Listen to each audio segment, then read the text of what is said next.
आज की हमारी घटना बेहद हैरान करने वाली, परेशान करने वाली और शायद जितने भी लोगों ने इस घटना को सुना उन लोगों ने भी दांतों तले उंगलियां दबा ली और यकीनन आप भी सुनेंगे तो शायद आपकी जिंदगी की पहली घटना हो, क्योंकि एक युवक जिसकी प्रेम कहानी, उसके अवैध संबंध एक शादीशुदा महिला के साथ चल रहे थे, वो उसी के साथ शारीरिक संबंध बनाता था। लेकिन बड़ी हैरान करने वाली बात ये थी कि वो उस महिला के साथ साथ उसके पति के साथ भी संबंध बनाता था, वैसे ही जैसे वो उसकी पत्नी के साथ बनाता था। वो तीनों कभी कभी एक साथ भी मिलते थे और पार्टी करते, शराब पीते।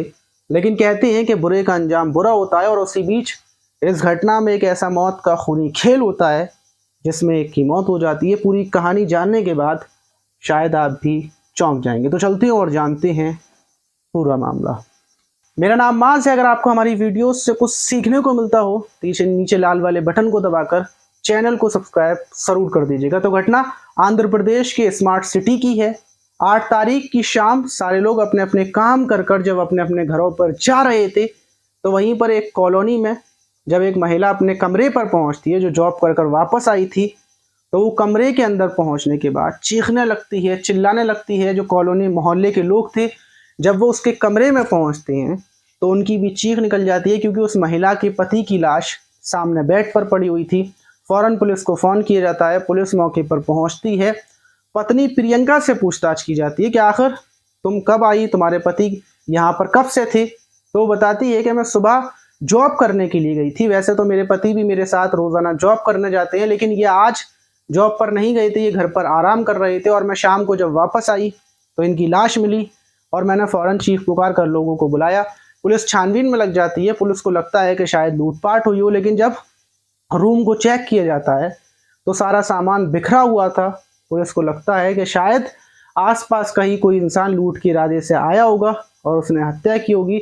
वहीं जो इलाका था उसके सीसीटीवी कैमरास चेक किए जाते हैं। वहाँ के लोगों से पूछताछ की जाती है कि यहाँ पर किसी को आते हुए या जाते हुए देखा हो। लेकिन दोपहर के टाइम हत्या हुई थी, लगभग 1 से 2 बजे के टाइम, इसलिए कोई वहाँ पर था नहीं और किसी ने ना ही आते हुए देखा किसी को, ना ही जाते हुए। लेकिन इसी बीच पुलिस को एक सीसीटीवी कैमरे में एक शख्स जाता हुआ दिखता है जो तेजी के साथ जा रहा था। पुलिस उस फोटो को निकालती है और जो प्रियंका थी उसको दिखाती है, क्योंकि उस फोटो को देखने के बाद पुलिस को ये पता चला था कि ये जो शख्स था यही इस घर में आया था और ये गया था। और जब प्रियंका उस फोटो को देखती है तो प्रियंका बोलती है, ये तो मेरे पति के दोस्त हैं, जहाँ पर मैं जिम करने जाती हूँ, ये वो हैं, इनका नाम अनिरुद्ध है। और पुलिस अनिरुद्ध को उठा लेती है, उससे पूछताछ करती है कि तुम उस इलाके में क्यों गए थे। तो वो बताता है कि मैं वहाँ कॉलोनी में नहीं गया और ना ही मैं विशाल से मिलने गया था, मैं तो कहीं और गया था। लेकिन पुलिस ने और इलाके की भी सीसीटीवी कैमरा चेक कर लिए थे। वो सिर्फ उसी इलाके में आया था और उसका गुनाह पकड़ा जाता है। वो अपने गुनाह को कबूल कर लेता है और वो बोलता है कि हाँ, हत्या मैंने की है। लेकिन जब पुलिस उससे वजह पूछती है तो वो जो कहानी पुलिस के सामने रखता है उसको सुनने के बाद पुलिस वाले भी हैरान हो जाते हैं। वो बताता है कि वहीं की ही वो जिम ट्रेनर है। वो लगभग 3 महीने पहले जब जिम ट्रेनिंग दे रहा था तो उसके पास बहुत सारी लड़कियां ट्रेनिंग के लिए आती थी और उसी बीच जो प्रियंका थी वो भी उसके पास आना शुरू हो जाती है और उसका ध्यान वो प्रियंका की तरफ आकर्षित होने लगता है और वो प्रियंका से बातचीत शुरू करता है। दोनों की करीबियां बढ़ जाती हैं। उसको लगा था, क्योंकि प्रियंका के ना ही हाथ में रिंग थी, ना ही उसके पैरों में कोई पायल वगैरह थी, तो उसको लगता है कि प्रियंका यहाँ पर न्यू रहने के लिए आई है, नई रहने के लिए आई है और शायद उसकी शादी भी नहीं हुई है। और उसी बीच उसकी करीबियां प्रियंका से बढ़ जाती हैं, प्रियंका भी उसके करीब आ जाती है। दोनों एक दूसरे को डेट करने लगते हैं। 3 महीने इस बात को हो चुके थे और उसके बाद प्रियंका उसको बताती है कि मैं शादीशुदा हूँ। ये बात जानने के बाद अनिरुद्ध का दिल मानो टूट सा जाता है, लेकिन प्रियंका उससे बोलती है कि सिर्फ शादी नाम को है, उसके अलावा हमारा कुछ भी नहीं है।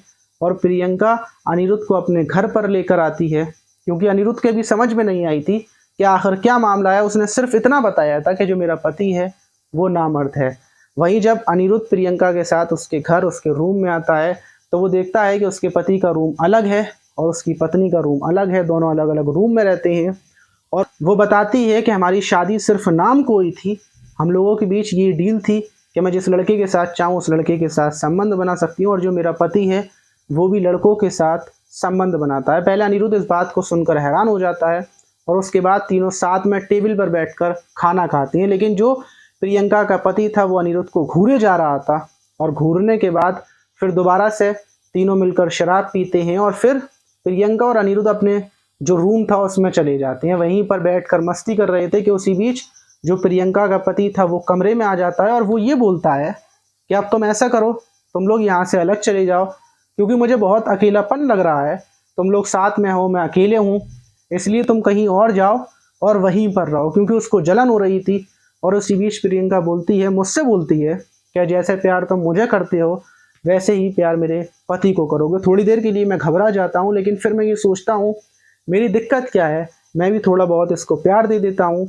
और फिर उसके बाद हम तीनों ही एक दूसरे के साथ संबंध बनाते थे और ऐसा ही लगभग काफ़ी टाइम पहले से चलता हुआ आ रहा था। लेकिन इसी बीच जो विशाल था वो मुझे बहुत ज़्यादा परेशान करने लगा था। वो ज़बरदस्ती मुझे फ़ोन कर कर बुलाता था कि अगर मैं नहीं आया, मैंने उसके साथ संबंध नहीं बनाए, तो वो ये बात सबको बता देगा, उस अपनी पत्नी को अलग लेकर चले जाएगा, दूसरे शहर में चला जाएगा। और वो ऐसी ऐसी धमकियाँ देता था। और 8 तारीख को भी उसने मुझे फ़ोन कर कर इसीलिए बुलाया था कि आज मैं छुट्टी पर हूँ, मैं चाहता हूँ कि तुम घर पर आओ, मेरे साथ संबंध बनाओ। और फिर मैं उसके घर पर पहुँचा था और मैंने उससे बोला था कि अब मैं तुम्हारे साथ संबंध नहीं बना सकता, मेरा दिल गवारा अंदर से नहीं करता। लेकिन जो विशाल था वो मुझसे बोल रहा था, फिर दोबारा से धमकी दे रहा था। और इसी बीच मैंने आग बबूला होकर चाकू से उसके गले को काट दिया और फिर वहाँ से मैं फरार हो जाता हूँ। मुझसे जो कुछ हुआ वो गुस्से में हुआ, मुझे नहीं पता थी कि ऐसा कांड हो जाएगा। पुलिस फौरन अनिरुद्ध को उठाकर जेल में डाल देती है। लेकिन उसके बाद जब इस घटना का खुलासा होता है तो हर कोई हैरान था, दंग था कि आखिर ऐसा भी हो सकता है। यकीनन बुरे काम का नतीजा बुरा ही होता है। आप उसको कितने भी अच्छे तरीके से दुनिया के सामने पेश कर दें, कितना भी अच्छा बनाने की कोशिश कर दें, लेकिन गलत का नतीजा गलत ही होता है। तो इसीलिए बुरे काम से दूर रहें। आप कितनी भी उसको छिपाने की कोशिश कर लें, कितनी भी कुछ भी कर लें, लेकिन उसका अंजाम बुरा होगा। आप इस घटना पर क्या बोलना चाहिए कमेंट बॉक्स में ज़रूर बताइए कि सबसे ज़्यादा गलती इस घटना में किसकी है। मिलते हैं किसी और वीडियो में।